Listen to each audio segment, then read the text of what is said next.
ପ୍ରଥମ ପ୍ରଶ୍ନ ହେଲା କମ୍ପ୍ୟୁଟର କିଏ ଆବିଷ୍କାର କରିଥିଲେ?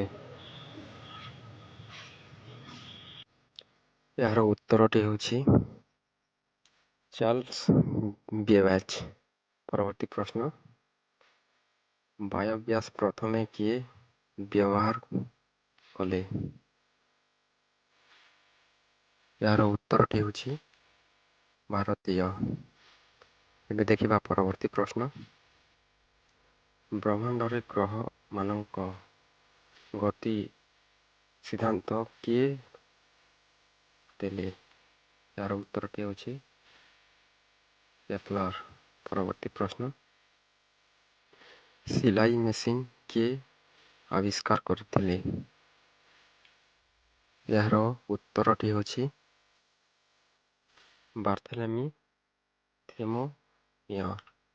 ପରବର୍ତ୍ତୀ ପ୍ରଶ୍ନ ପାରାସୁଟ୍ କିଏ ଆବିଷ୍କାର କରିଥିଲେ? ଏହାର ଉତ୍ତରଟି ହେଉଛି ଲୁଇସ୍ ସେବାଷ୍ଟିନ୍। ପରବର୍ତ୍ତୀ ପ୍ରଶ୍ନ କମ୍ପାସ କେଉଁ ଦେଶରେ ଆବିଷ୍କାର ହୋଇଥିଲା?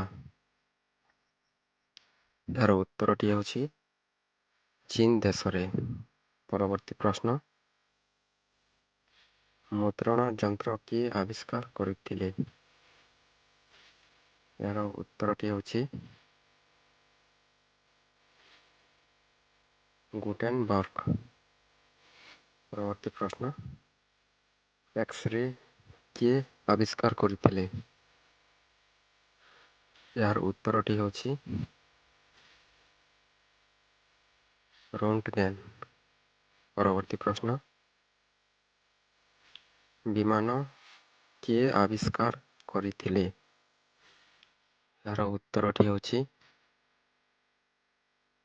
Right brothers. ପରବର୍ତ୍ତୀ ପ୍ରଶ୍ନ ବିଦ୍ୟୁତ୍ କିଏ ଆବିଷ୍କାର କରିଥିଲେ? ଏହାର ଉତ୍ତରଟି ହେଉଛି ବେଞ୍ଜାମିନ୍ ଫ୍ରାଙ୍କଲିନ୍। ପରବର୍ତ୍ତୀ ପ୍ରଶ୍ନ ରେଡ଼ିଓ କିଏ ଆବିଷ୍କାର କରିଥିଲେ? ଏହାର ଉତ୍ତରଟି ହେଉଛି ମାର୍କୋନି। ପରବର୍ତ୍ତୀ ପ୍ରଶ୍ନ ଟେଲିଫୋନ୍ କିଏ ଆବିଷ୍କାର କରିଥିଲେ? ଏହାର ଉତ୍ତରଟି ହେଉଛି ଗ୍ରାହାମ ବେଲ୍। ଭିଡ଼ିଓକୁ ଶେଷ ପର୍ଯ୍ୟନ୍ତ ଦେଖିଥିବାରୁ ଧନ୍ୟବାଦ।